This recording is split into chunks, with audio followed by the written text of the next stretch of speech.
농장의 명품 브랜드, 그리고 궁극적으로는 농촌교육농장의 지속 가능성을 강화하는 것을 목적으로 시행되고 있습니다. 운영 체계는 다음과 같습니다. 매년 심사기관을 새로 선정하고 있는데요. 올해는 지역 아카데미가 선정이 되어 있고, 지역 아카데미와 농촌진흥청이 함께 심사원 30명, 약 30명을 교육 및 농업 전문가로 선정을 해서 심사를 진행하게 됩니다. 이 모든 과정들은 지역 아카데미 연구원들이 코디를 맡아서 전달 연구원들이 안전관리, 정보 제공, 네트워크 관리를 맡게 되고요. 이 심사가 진행되는 과정에서는 사무실에 상근으로 계속 대기를 하고 있기 때문에 언제든 뒤에 안내될 연락처로 연락하셔서 문의를 하시고 안내를 받으시면 되겠습니다. 이후 품질인증 신청 농가는 사단법인 한국농촌교육농장협회에 참여해서 명실공히 농촌교육농장으로서 활약을 하시게 됩니다. 사업의 추진 절차는 가이드북 24쪽을 참조하시면 되겠습니다.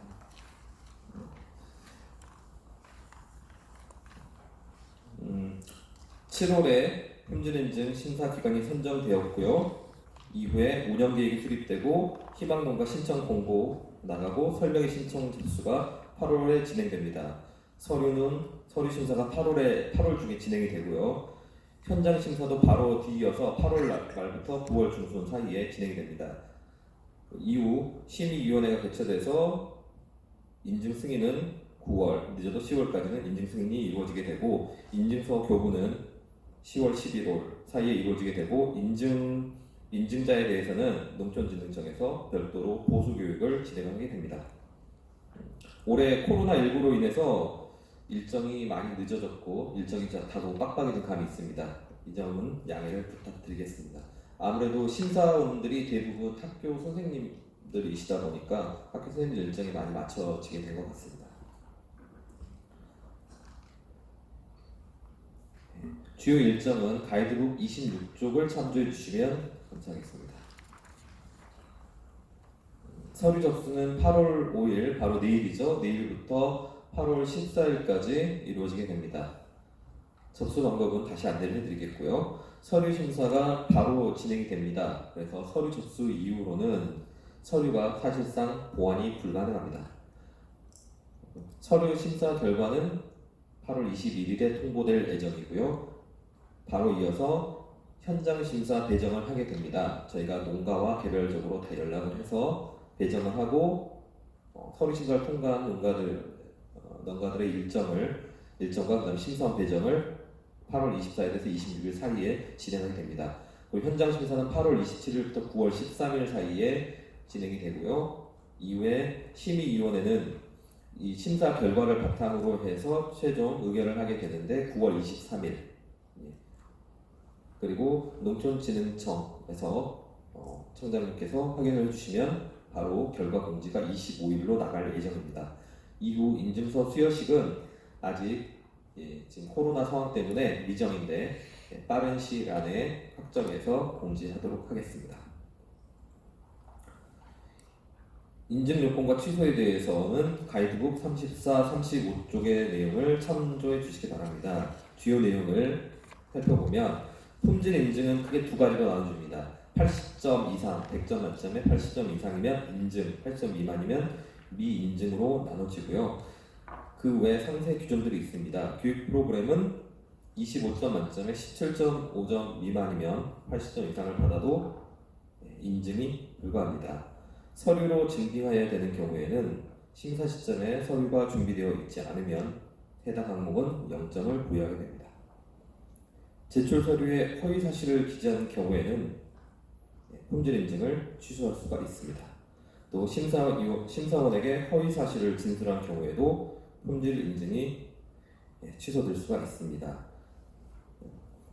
이 심사는 기본적으로 신청자의 양심에 근거해서 평가를 하는 경우들이 많은데요.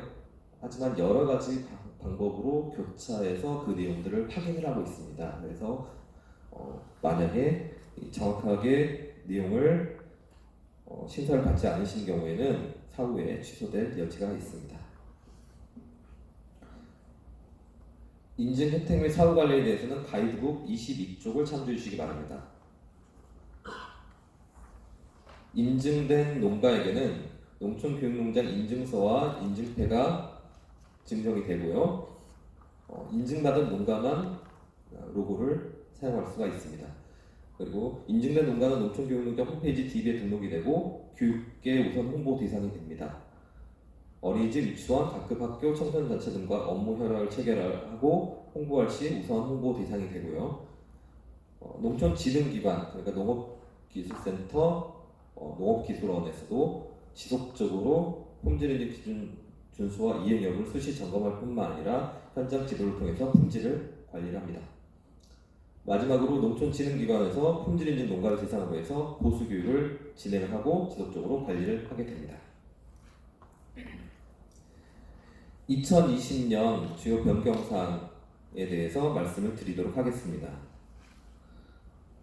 기존 2013년에 처음 품질 인증이 시행이 되었고 2019년까지 진행되는 동안에 여러 가지 규정 변화를 수용하다 보니까 기존 가이드북 구성이 너무너무 복잡해졌습니다.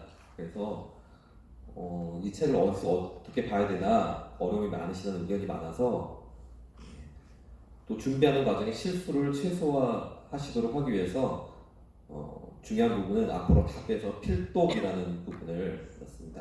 약간 은어가 섞여 있기도 하지만 쉽게 읽으실 수 있도록 앞쪽에 필독에서 두 부분을 넣었습니다. 이 부분만 읽고 준비를 하셨으면 도 크게 빠뜨리는 부분은 없을 거라고 생각합니다.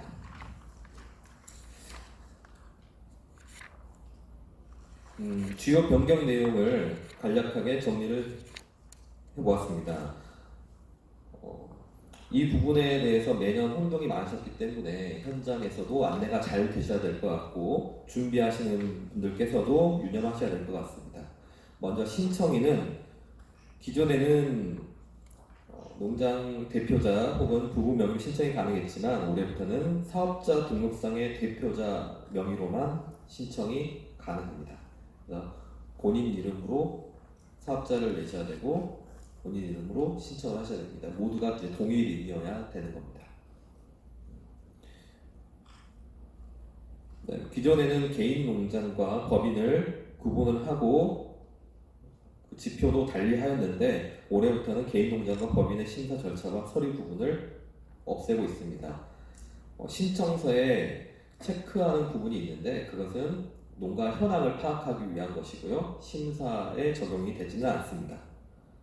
기존의 법인 같으면은 반드시 2인 이상이 교육을 받도록 교육을 이수하도록 했었는데요. 올해는 대표자 한 분만 이수를 하시면 되도록 올해는 크게 바뀐 내용입니다. 교사 양성 과정 교육의 경우에도 기존에 모두 대표자와 전담 인력이 모두 교육을 이수해야 했는데요. 여기 마찬가지로 대표자가 반드시 이수를 하셔야 됩니다. 기존의 개인 농장인 경우에는 대표자가 받지 않고 가족이 받아도 인정이 되었는데 이것은 달라진 부분입니다. 응급처치 수료증 제출 시한이 올해 코로나 상황 때문에 연장이 됩니다. 그래서 서류 제출 기간에 아마 준비가 어려운 곳들이 많을 거다라고 예상이 돼서 9월 22일로 연장을 하였고 다시 뒷부분에 다시 안내를 드리겠지만 이 교육은 5명 이상이 모여 있으면 요청해서 찾아가는 교육이 되기 때문에 각 지자체에서는 이 교육을 운영하실 필요도 있다라는 의견을 드립니다. 재인증 농가 심사에 대해서는 기존에는 2차 인증 농가부터 현장 심사를 간소화해야 했는데 올해 2차 간소화에 대한 문제 제기가 많았고 올해는 좀 파격적인 변화가 있습니다. 2차 인증까지는 동일하게 심사를 하되 3차 인증부터는 어느 정도 품질에 대한 자신감이 생기는 농가들이기 때문에 서류 심사 3차 인증부터는 면제를 합니다. 현장 심사도 대폭 간소화하고 심사비도 10만 원만 책정을 합니다. 심사비가 원래 30만 원인데요. 10만 원만 책정을 하게 됩니다. 그리고 인증 및 사후 관리에 대해서는 사후 관리를 인증 후에도 사후 관리를 통해서 품질 인증을 인증 기준을 잘 준수하고 있는지 이걸 확인하는 것을 지도 기관들에서 지능 기관에서 계속 역할들을 해 오셨는데 아예 이번 경우에는 농촌진흥기관이 보수교육을 진행한다라고 명문화해서 가이드북에 집어넣었고요. 그렇기 때문에 올해부터는 무조건 보수교육을 농촌진흥청에서 진행을 하시도록 이렇게 하였습니다. 품질인증 가이드북을 살펴보면서 세부 내용에 대해서 설명을 드리도록 하겠습니다. 먼저 가이드북 1쪽을 펴주시면 좋겠습니다.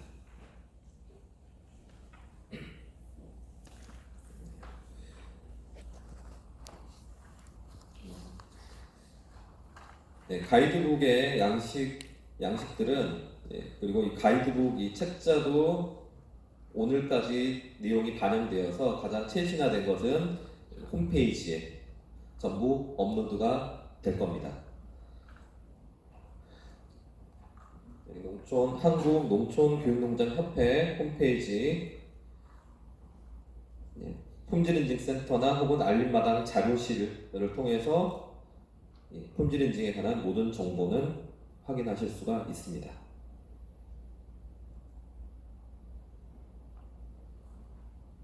죄송합니다.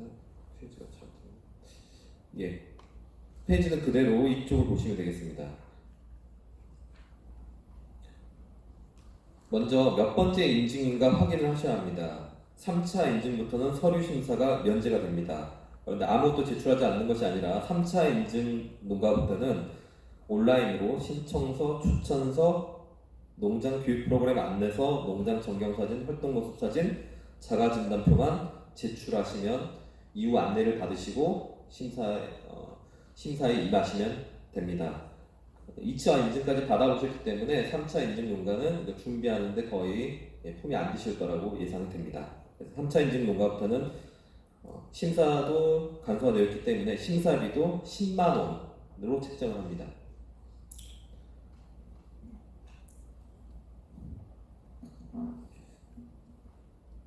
품질인증 가이드북은 아주 꼼꼼하게 읽어주셔야 됩니다. 이 내용을 확인하기 위해서 오늘 설명에도 참석해 주셨고요. 오늘 진행된 내용은 협회 홈페이지에 홈페이지 자료실에 녹화 영상이 이 심사 기간 동안 업로드가 될 것입니다. 그래서 그렇게 안내를 하셔가지고 이 영상을 보시도록 안내하시면 좋겠고요. 그리고도 의문이 남으시는 점은 여기 심사 기관으로 전화를 하시면 9시부터 오후 6시까지 대기를 하고요. 당연히 주말에는 전화를 안 받습니다. 이 점 확인하시면 되겠습니다. 그리고 필수 요소들이 있는데요. 필수 요소도 잠시 후 같이 살펴보도록 하겠습니다. 심사를 열심히 준비하고 서류도 열심히 준비하셨는데 이 필수 요소 중에 한 가지라도 빠뜨리게 되면 탈락을 하시게 되기 때문에 이 부분들은 특히 유념을 해서 다시 한번 체크를 하셔야 됩니다. 자가진단표를 작성을 해보시면서 80점이 넘도록 준비를 하셔야 됩니다. 어렵게 이제 준비를 하시고 스스로 진단을 하시고 정비를 하셨지만 80점이 넘지 않으면 심사 신청하신 의미가 없기 때문에 꼭 체크를 하셔야 합니다. 신청 서류 목록은 같은 서류를 2세트를 준비하셔야 하는데요. 그 이유는 이 출력물을 저희 지역 아카데미는 심사기관으로서 심사에 전혀 개입을 하지 않습니다. 그래서 이 심사의 과정들은 심사원들께서 직접 진행을 하시기 때문에 심사원들에게 미개봉 상태로 전달해서 이렇게 개봉하고 개봉한 사진도 이렇게 찍어서 기록을 하게 됩니다. 그렇기 때문에 2세트를 이렇게 제출을 하셔야 되고 2세트를 제출하라고 해서 택배를 2번 보내시라는 얘기는 아니에요. 같이 묶어서 이렇게 보내시더라도 그 안에 이렇게 둘로 나눠서 묶어서 보내시면 된다는 얘기예요. 그러면 그것을 분리해서 2분에게 이렇게 드리게 됩니다. 근데 보통 심사를 2분이 모여서 하시게 되기 때문에 현장에서 같이 개봉하고 둘로 바로 나눠서 이렇게 진행하게 됩니다. 근데 둘로 안 나눠져 있으면 이제 거기서 두 분이 또 이렇게 약간 어수한 형태로 이렇게 분리해서 또 진행하시는 수도 있습니다. 아무튼 이렇게 나눠서 두 세트를 준비해야 된다. 이것을 기본으로 준비해 주시면 좋겠습니다. 준비해야 될 서류들이 있지만 작성이 그렇게 복잡하지 않고 뒤에 서식들이 다 준비가 되어 있습니다.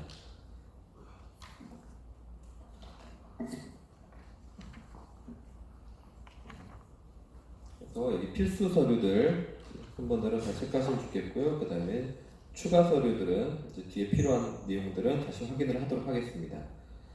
준비가 되시면 시군 농업기술센터 생활자원과에 방문해서 확인을 받으셔야 합니다. 대부분 담당 부서가 생활자원과이지만 또 생활자원과가 담당 부서가 아닌 시군도 있습니다. 또 교육농장 담당자가 없는 시군도 있을 수 있어요. 그런 경우에는 담당 부서가 혹시나 없는 경우에는 소장님 직인을 받아오시면 되겠습니다.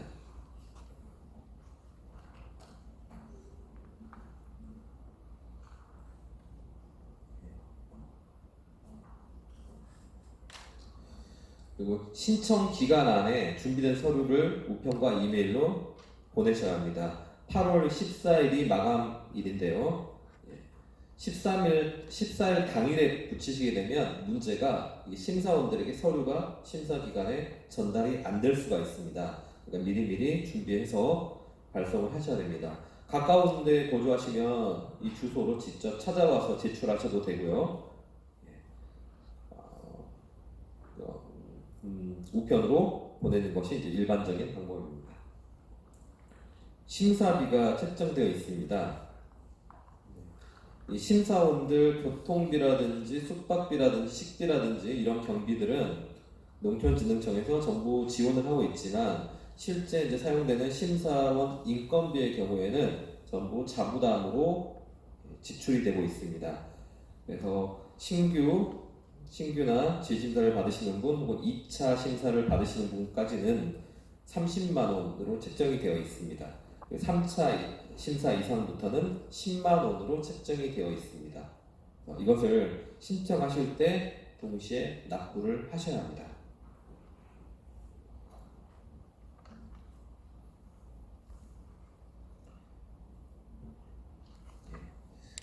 여기까지 신청을 하시고 마치시고 나면 서류 심사 결과가 8월 21일에 안내가 됩니다.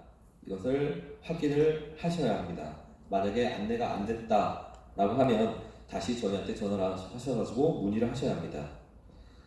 현장 심사 일정은 8월 27일부터 9월 13일까지 진행이 됩니다. 이때 저희가 방문하고 일정 조율하고 진행을 하게 됩니다. 그래서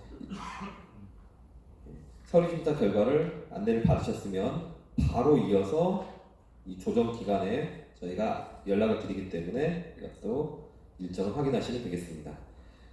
그리고 나면 품질 인증 결과를 9월 25일에 보내드립니다. 그래서 마지막에 인증이 되었나 안 되었나는 이제 9월 25일에 확정이 되는 것으로 이렇게 확인하시면 되겠습니다. 그리고 인증서 수여식은 앞에 말씀드린 대로 이른 시 안에 날짜를 확정해서 다시 알려드리도록 하겠습니다. 인증서 수여식에서 인증서와 인증패를 전달하도록 하겠습니다.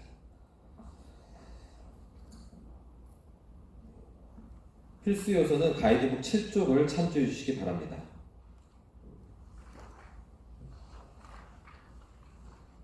매년 빠지는 사항이 있기 때문에 다시 한번 강조를 드리겠습니다. 농업인만 신청하실 수 있습니다. 농업인이 아니신 분들은 저희가 안내할 때부터 애초에 신청을 못 하시도록 이렇게 안내를 하고 있고요. 실수로 신청하지 않도록 하시고, 여기 여러 가지 서류들 중에서 사본 한 가지만 준비해서 제출을 해주시면 됩니다. 그 교육농장 교사양성 과정도 수료증 사본을 제출하시면 됩니다. 그리고 반드시 신청자 본인이셔야 되고요. 신청자 본인은 반드시 사업자 등록증상 대표셔야 합니다. 그리고 여기 교육 이수증은 다른 기관이나 혹은 평생교육원 같은 그런 곳에서 진행한 교육이면 인증이 되지 않습니다. 농촌진흥기관, 그러니까 농촌진흥청, 농업기술원, 농업기술센터, 현재까지는 이 세 기관에서 주최한 교육만 인정이 되고 있습니다. 왜냐하면 이 교육과정에 대한 이 교육과정 내용에 대해서 농촌진흥기관에서 관리를 하고 있기 때문입니다. 그래서 필수 과목과 시간을 지정한 과목을 꼭 준수하셔야 됩니다. 여러분 보시는 가이드북에서 그 교육과정은 확인하실 수가 있고 대부분 이 교육과정에 맞춰서 진흥기관에서 운영하고 계십니다. 사업자 등록증은 주의하실 점이 1년 이전에 사업자 등록이 되어 있어야 합니다. 교육농장으로 등록되어 있어야 된다는 얘기가 아니고 어떤 종류든 간에 사업자 등록이 1년 이상 유지가 되고 있어야 되고 거기다가 업종이 추가가 돼야 됩니다. 업태는 서비스업, 종목은 교육농장 체험, 염색체험, 농촌체험, 두부체험 어떤 종류든 간에 체험이 명시가 되면 인정이 됩니다.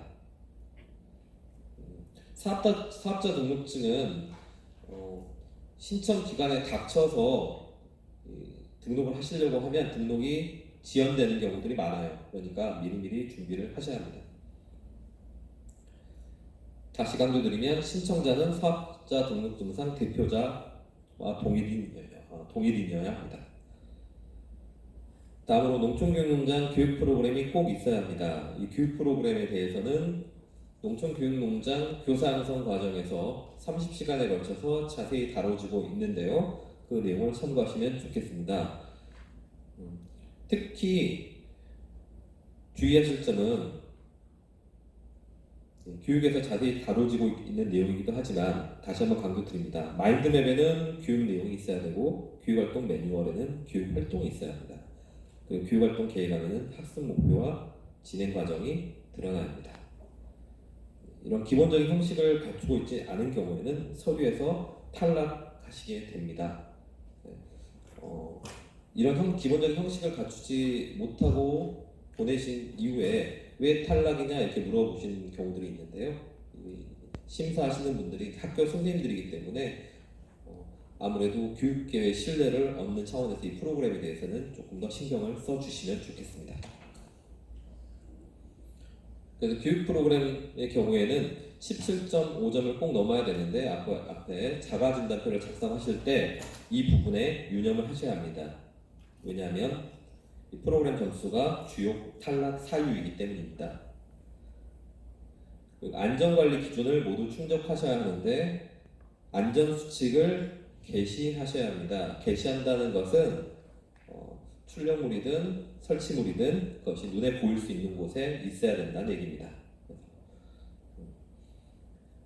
유통기한이 지나지 않은 구급약품을 구비하여야 합니다. 그리고 소화기가 있어야 되고요. 구급함과 소화기는 사용 가능한지 유통기한이 지나지 않았는지를 확인을 하게 됩니다. 참고로 양봉농가의 경우에는 항히스타민제 성분이 있는 연고나 알약을 비치하였는지까지 확인을 하게 됩니다. 안전관리 계획서는 이 가이드북에 있는 그리고 협회 홈페이지에 업로드되어 있는 그 서식을 활용하시면 됩니다. 한 가지라도 누락이 되면 탈락 사유가 되기 때문에 안전관리에 대해서는 특히 유념을 하셔야 합니다. 성범죄 및 아동학대 관련해서는 당연한 이야기지만 교육농장에서는 범죄 전력이 있는 경우에 교육농장 인증을 하지 않습니다. 그래서 농장 대표와 참여 인력 전부 서약서를 제출하도록 하고 있고 이후 관련 내용이 밝혀지는 경우에는 인증을 취소하도록 사후 관리하고 있습니다.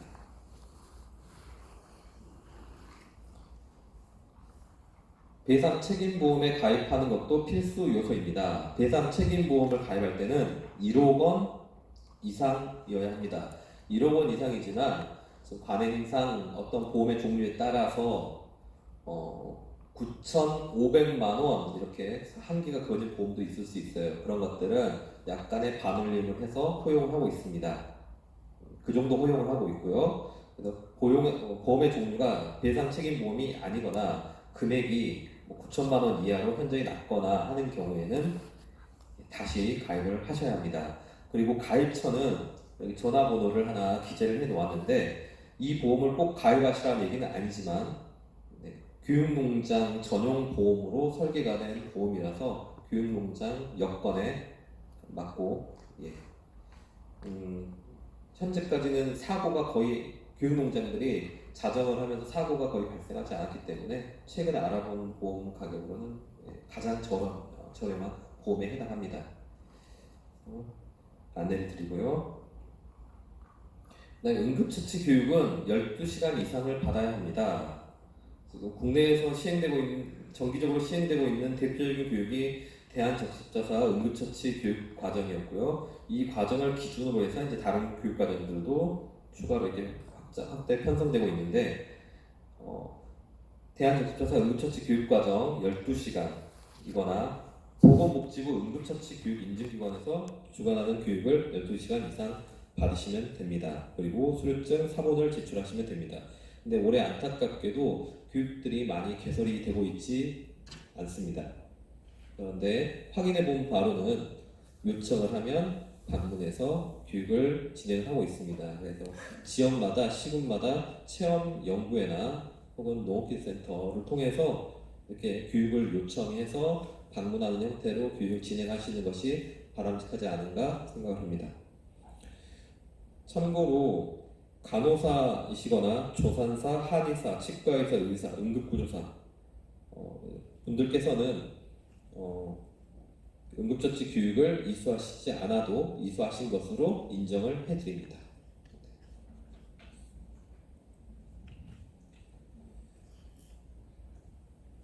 필수 요소 중에 또 가장 늦게 신설된 것이 바로 세면대, 비누, 손 씻기 안내 자료 부분입니다.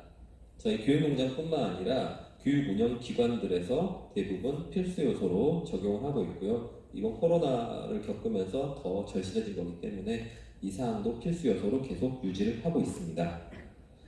세면대를 조성하시는데 주변에 반드시 비누를 놓아야 됩니다. 비누가 없어서 탈락할 수 있습니다. 안타까운 일이지만. 그리고 손 씻기 안내 자료는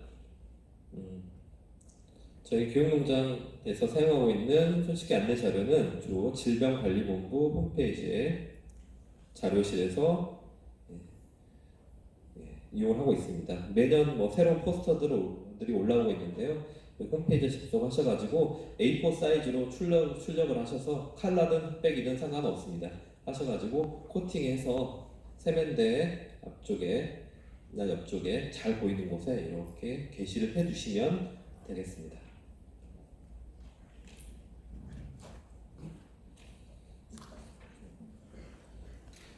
가이드북 내용을 좀 더 상세히 살펴보는 시간을 갖도록 하겠습니다. 가이드북 43쪽부터 47쪽의 내용을 참조해 주시기 바랍니다.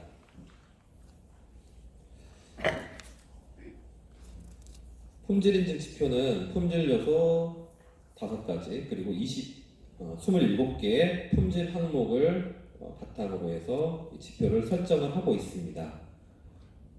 친환경 지향성에 있어서는 먼저 친환경 인증은 서류와 인증서, 그다음에 인증서가 없는 경우는 현장에서 인증 친환경 관리를 확인하게 됩니다. 환경 관리에 있어서는 오폐수, 분리수거, 소각 등을 심사원들이 농장 안팎으로 매눈으로 확인해서 심사를 하게 됩니다. 농업 경력은 3년 단위 일정을 부여하고 있고요. 농업 전문성의 경우에는 저희 심사원들이 주로 학교 선생님이다 보니까 농업 전문성을 평가하기가 어렵습니다. 그래서 주작목 관련 전문 지식은 교육 수료증이나 이수증을 바탕으로 해서 평가를 하고 있고 주작목 관련 농업 기술의 경우에는 자격증, 인증서, 상장 등을 바탕으로 해서 서류로 심사를 하고 있습니다. 농업활동 기록은 현장에서 확인을 하게 되는데 블로그를 작성하시는 경우에는 농업활동 기록으로 인정이 됩니다. 이외에 농업일지 작성도 농업활동 기록으로 인증이 됩니다. 농업 경영 안전성은 신청서를 바탕으로 해서 양심에 의거해서 심사를 하게 되는데 이제 현장에 방문해서 이걸 다시 확인을 하게 됩니다. 특히 토지 소유의 여부에 있어서 매년 발생하고 있고 또 많은 질의가 오고 있는 내용이 마을회관이나 마을 시설을 임차해서 운영하는 경우에 이건 어떻게 평가하느냐라는 것인데, 그런 경우에는 마을 이장님이나 마을과의 어떤 거래 문서가 반드시 있어야지만 여기서 점수를 부여하고 있습니다.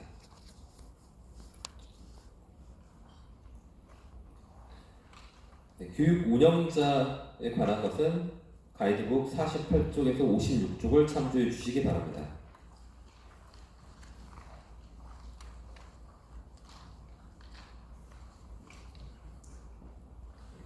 배경 지식과 마인드에 관한 부분은 교사 양성 과정 교육에서 충분히 다뤄지고 있습니다.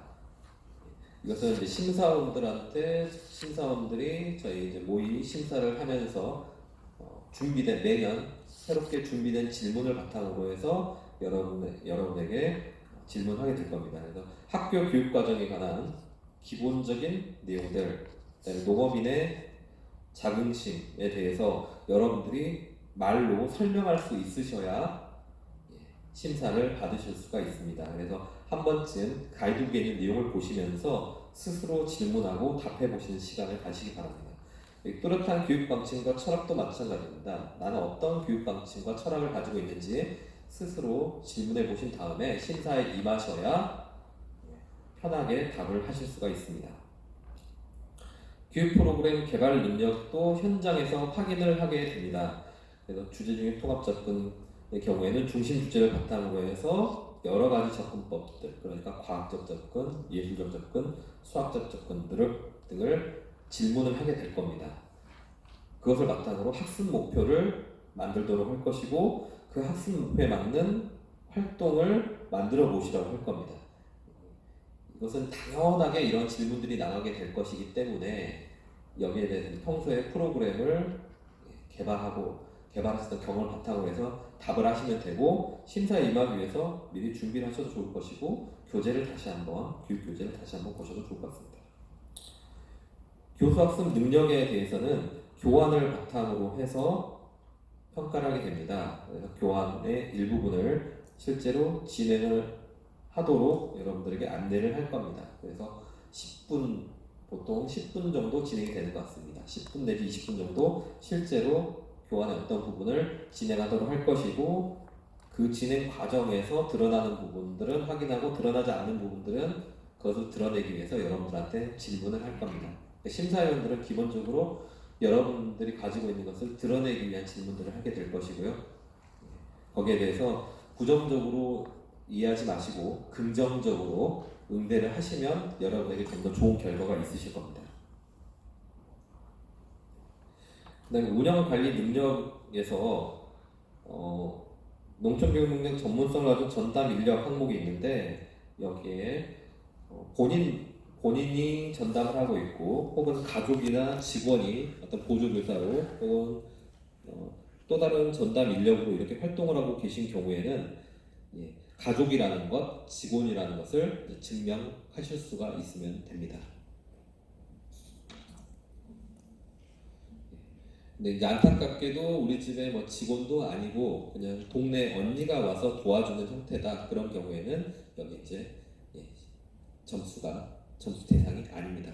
그 점 확인하시기 바랍니다.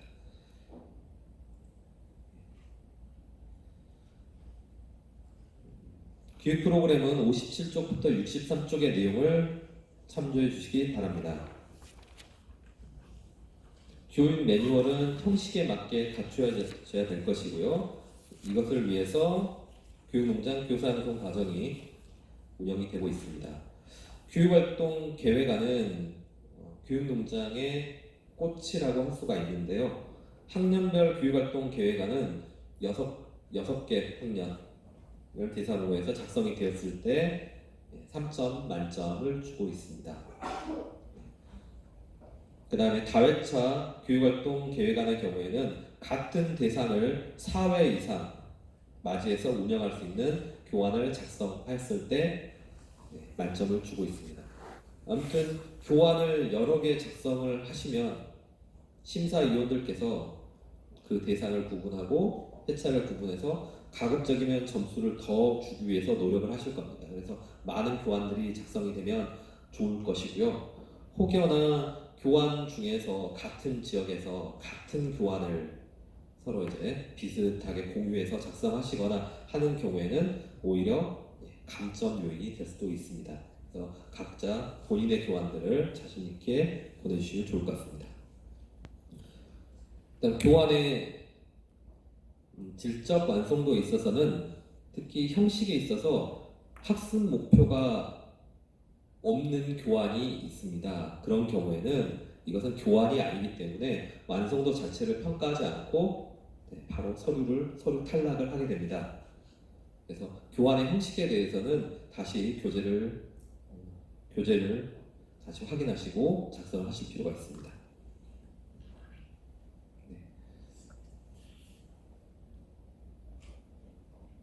교육 환경에 관한 사항은 가이드북 64쪽에서 74쪽을 참조해 주시기 바랍니다.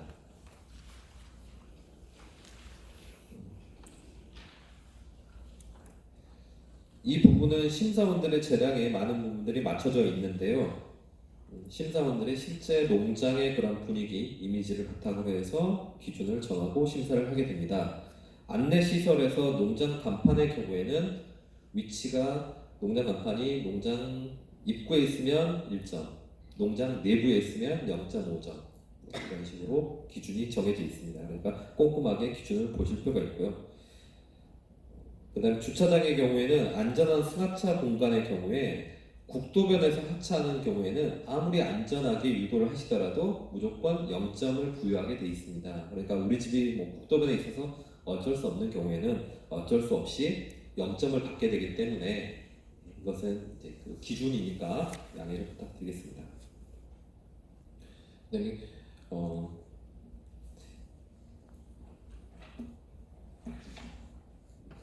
실내교육장의 경우에 규모는 25평을 기준으로 하고 있습니다. 그리고 교육장 형태가 난 거는 책걸상이 놓여 있고 수납함이 있는 것 이것을 보고 있습니다. 좌식으로 운영하실 수도 있잖아요. 하지만 약간의 그런 것들은 불편함이 있기 때문에 0.5점 이렇게 감점이 된다라고 이해를 하시면 될 것 같습니다. 채광과 통풍의 경우에도 채광과 통풍을 현장에서 잘하고 있는 것으로 확인이 되고 있지만 예를 들어 곰팡이 냄새가 현장에서 나는 경우에는 0점을 부여를 하게 됩니다. 그 다음에 적정 온습도의 경우에는 심사원들께서 융통성 있게 운영을 하게 됩니다. 온습도계를 가져가서 측정도 하고 하지만 장마와 같은 특수성은 고려를 해서 심사를 하기 때문에 그 부분들은 참고하시면 되겠습니다. 편의시설에서 남녀 구분된 화장실은 입구가 나란히 있으면 감점이 되게 되어 있습니다. 여기 지금 이런 큰 시설에서도 입구가 나란히 되어 있는 걸 볼 수가 있는데요. 그러니까 그 점은 감점된다라고 양해해 주시면 좋겠습니다. 그다음에 세면대 비누 손씻기 안내 자료 반드시 모두 갖춰져 있어야 되고요. 이것은 점수가 되기도 하지만 없으면 무조건 탈락이다라는 것도 유념하시기 바랍니다. 청소 상태에 있어서는 주로 먼지, 거미줄 같은 아주 기본적인 사항들을 체크를 하게 됩니다. 그다음에 농기구, 농자재 정리 정돈의 경우에는 정리대나 선반이 있으면 만점을 주고 그래도 이런 거 없지만 그래도 정리를 한쪽에 잘 해놨다 그러면 0.5점 이런 식으로 심사를 하게 되어 있습니다. 이 내용 가이드북에 다 있는 내용이니까요. 다시 한번 읽고 확인하시기 바랍니다. 그 다음에 시설물 관리표는 관리표를 붙여놓기만 하는 경우도 있는데 작성을 하셔야 1점을 부여하게 됩니다.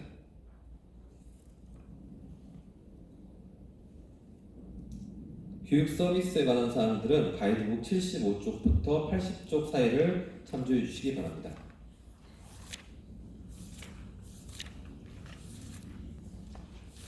여기서 운영 방식에서 학급 단위 운영 시기 이런 것들을 어떻게 평가하느냐라고 하면 교환을 바탕으로 해서 평가를 하게 됩니다. 우리 농장은 시기와 구분 없이 1월부터 12월까지 계속 운영을 합니다 라고 하는데, 그것이 이제 교환에 없으면 그게 충돌을 하게 되겠죠. 그러니까 교환을 바탕으로 해서 심사를 하게 됩니다.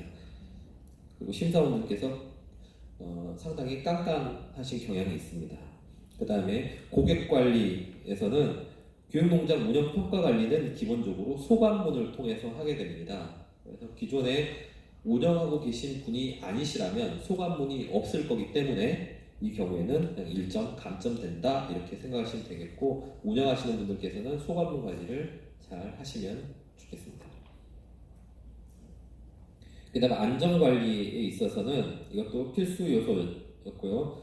안전수칙은 뭐 고정시켜야 된다 이런 것이 아니라 무조건 눈에 보일 수 있는 곳에 있어야 된다라는 의미입니다. 다시 강조드리면 구급약품, 소화기는 꼭 있어야 되고요. 양봉 농가는 조금 더 신경 쓰셔야 되는 부분들이 있습니다. 홍보 마케팅의 경우에 오프라인 콘텐츠가 제대로 관리되고 있어서 1점을 부여받는 경우에는 예를 들어 리플릿의 교육농장이 아주 구체적으로 소개가 되고 있어야 합니다. 그래서 교육농장의 프로그램이라든지 이런 것들이 학교에 내보일 수 있을 정도로 이런 거 리플렛이 만들어져 있으면 1점, 교육농장이 단순하게 소개되어 있으면 0.5점 이렇게 평가를 하게 됩니다.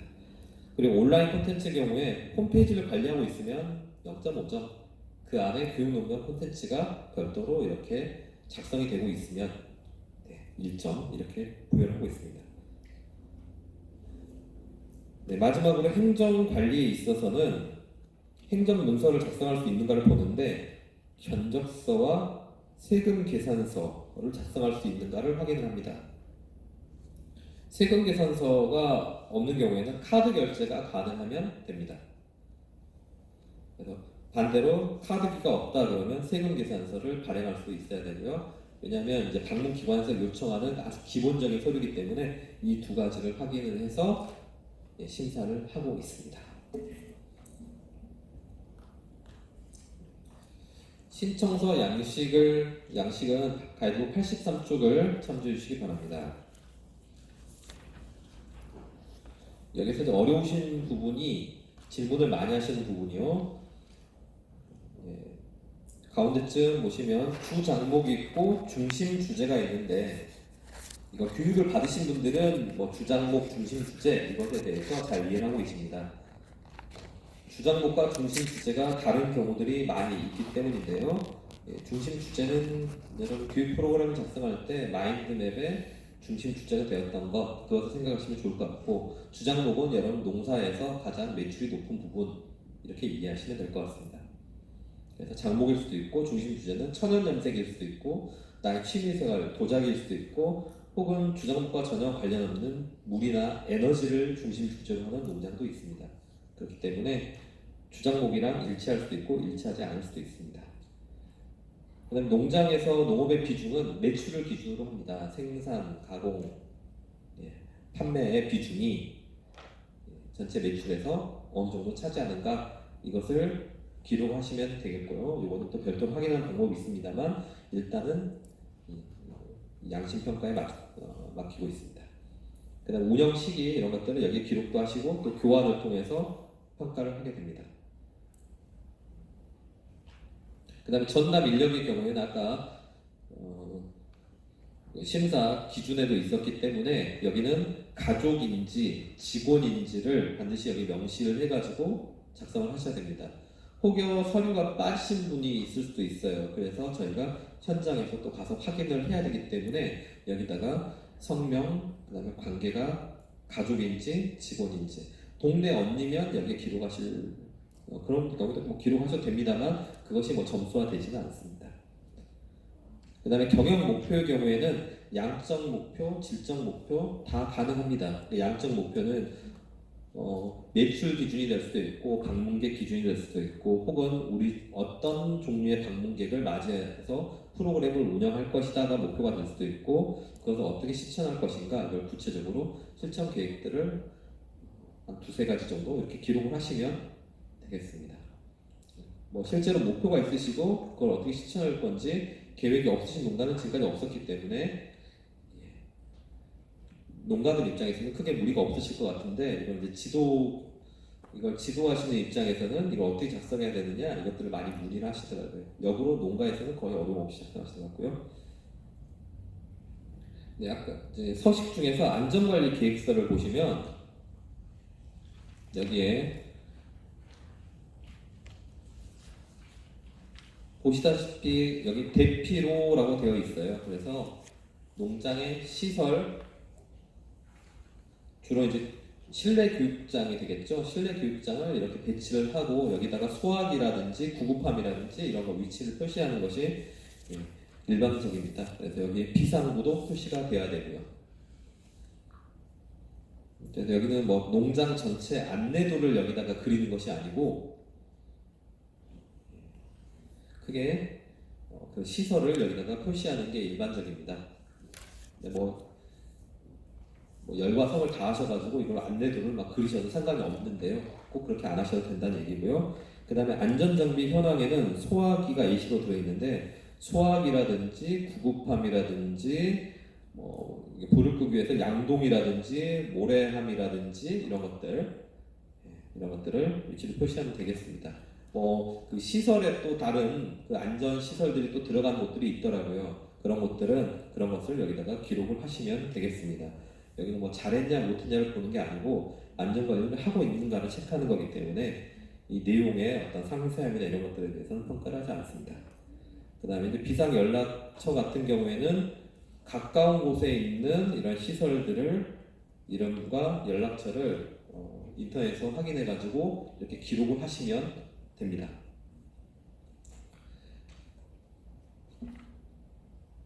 이상 주요 내용과 그 다음에 전년도에 이렇게 질의가 많이 들어왔던 내용들을 위주로 해서 지표들을 설명을 해드렸습니다. 나머지 사항들은 이제 가이드북을 천천히 읽으시면 되겠고요. 혹시나 가이드북에서 이제 법인과 개별 농가를 구분한 부분이 있으시면 그거는 다시 말씀드리지만 올해부터는 구분을 하지 않습니다. 그래서 앞에 오늘 제가 설명드린 내용을 기준으로 해가지고 이해를 하시면 되겠습니다. 네. 혹시 지금까지 진행한 내용에 대해서 궁금하신 점이나 이 품질 인증 자체에 대해서 궁금하신 점 있으시면 질문해 주시기 바랍니다.